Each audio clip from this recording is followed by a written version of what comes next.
In this lesson, we'll finish modeling our terrain.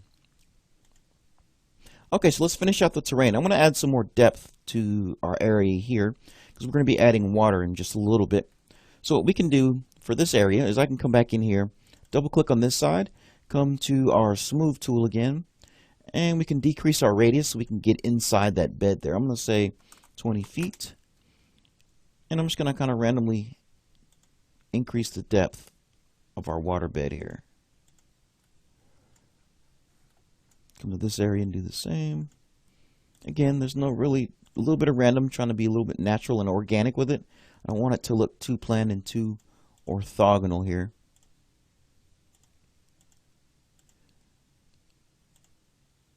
Alright, so I'm liking how that's looking. So now what we can do is we can create our water. So I'm going to hit escape a couple of times.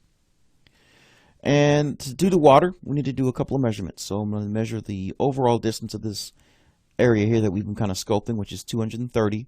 But then I want to get an idea of the width, and I want to exaggerate that measurement. So 230 by about 80 feet.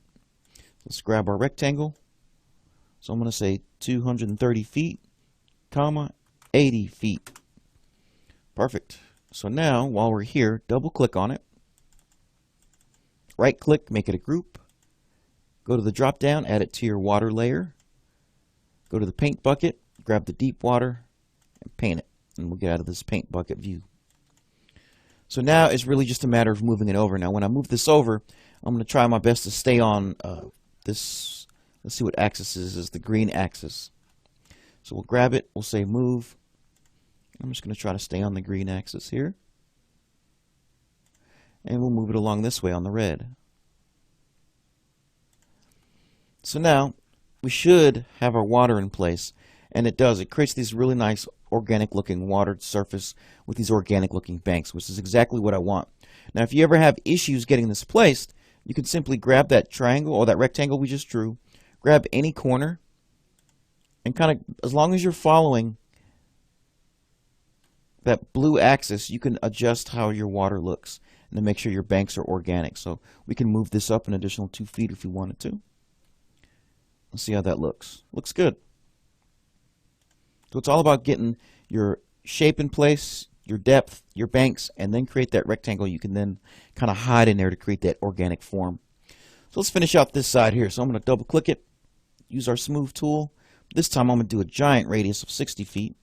I'm going to give it some subtle nuances of, actually 60 is a little too large. It's going to creep into our building. But I wanted to show some variation on our surface. So let's try 50 feet. That'll work for me because my idea is to stay away from the edges, which means the edge here and the edge here, because I don't want to have to create any little mini barrier walls or any kind of retaining walls or anything like that. So stay away from those edges. You don't want to have any gaps or have to add any extra structure you don't need.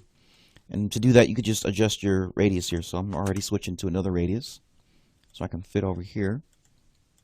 Again, I'm just trying to add some natural variation to my surface. That's all I'm doing. Staying away from those edges. Perfect. So we'll double click out here. Looks good. We've got our terrain taken care of. So last but not least, we can go ahead and select all of our terrain. So I'm going to select this one. Hold down Control. Select this one. This one. This one. This one. Oh. Let's try it one more time.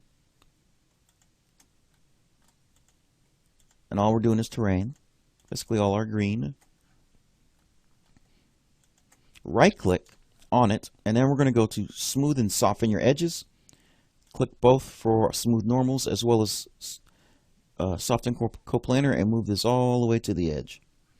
And what that does, it creates a nice cool smooth looking surface. Now we have these little dark areas just because we got to make an additional adjustment here. So I'll show you what I mean. So I'm going to close out of this. Go to your view and let's mess with our edge style and let's get rid of our profiles. And what that did, cleaned it up, and now we have our nice smooth surfaces.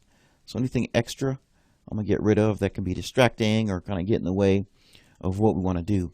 So at this point we're ready to start adding some components to bring this to life, but also to give it a sense of scale, and we can bring in to our Google Earth model a little bit later as well.